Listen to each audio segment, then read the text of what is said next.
وَلَقَدْ آتَيْنَا، آپ دیکھیے اس سورہ مبارکہ کا پہلا رکوع جو تھا اس میں بھی بنی اسرائیل کی تاریخ، لیکن حضرت موسیٰ علیہ السلام کا وہاں سے ذکر شروع کیا کہ ہم نے انہیں کتاب دی، وَآتَيْنَا مُوسَى الْكِتَابَ وَجَعَلْنَاهُ هُدًى لِبَنِي اسرائیل۔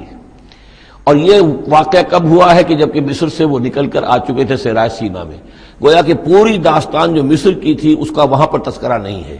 لیکن اس سورہ مبارکہ کے آخری رکوع میں پھر حضرت موسیٰ کا ذکر آ رہا ہے۔ یہ گویا کہ خاص اسلوب ہے اس قرآن مجید کی صورتوں کا، خاص طور پر جو صورتیں کہ ایک ہی وقت میں خطبے کی شکل میں نازل ہوں، ان کی ایک تو یہ کہ ابتدائی اور آخری آیات جو ہیں ان کی ایک خصوصی اہمیت اور فضیلت ہوتی ہے، اور دوسرا یہ کہ ان کے اندر خاص ربط ہوتا ہے۔ تو بنی اسرائیل کی تاریخ کے بعد کے ادوار وہاں آئے ہیں، لیکن جو مصر کے اندر ان کے ساتھ ہوا ہے اس کا ذکر اب یہاں ہو رہا ہے۔ وَلَقَدْ آتَيْنَا مُوسَىٰ 9 آیَاتٍ بَيِّنَاتٍ، اور ہم نے موسیٰ کو 9 نشانیاں دی تھی روشن۔ 2 نشانیاں تو وہ تھیں کہ جو وہ اولین مرحلے پر اللہ تعالیٰ نے ان کو دی تھیں،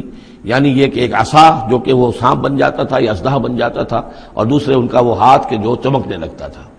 اس کے بعد 7 نشانیاں ان کو جو اور دکھائی گئی مختلف اوقات میں، ان پر جو عذاب آئے اور حضرت موسیٰ کے دعا کرنے سے پھر وہ وقت پر ٹل جاتے رہے، تو ان میں سے سنین، نقص من الثمرات، طوفان، جراد یعنی ٹڈی دل، قمل چچڑیاں، ضفادع یعنی مینڈک، اور خون کی بارش، یہ تمام جو ہے یہ سورہ اعراف کے اندر تفصیل گزر چکی ہے۔ لقد آتینا موسیٰ 9 آیات بینات فصل بنی اسرائیل اذ جاءہم، تو ذرا پوچھ لو ان بنی اسرائیل سے کہ جب موسیٰ ان کے پاس آئے،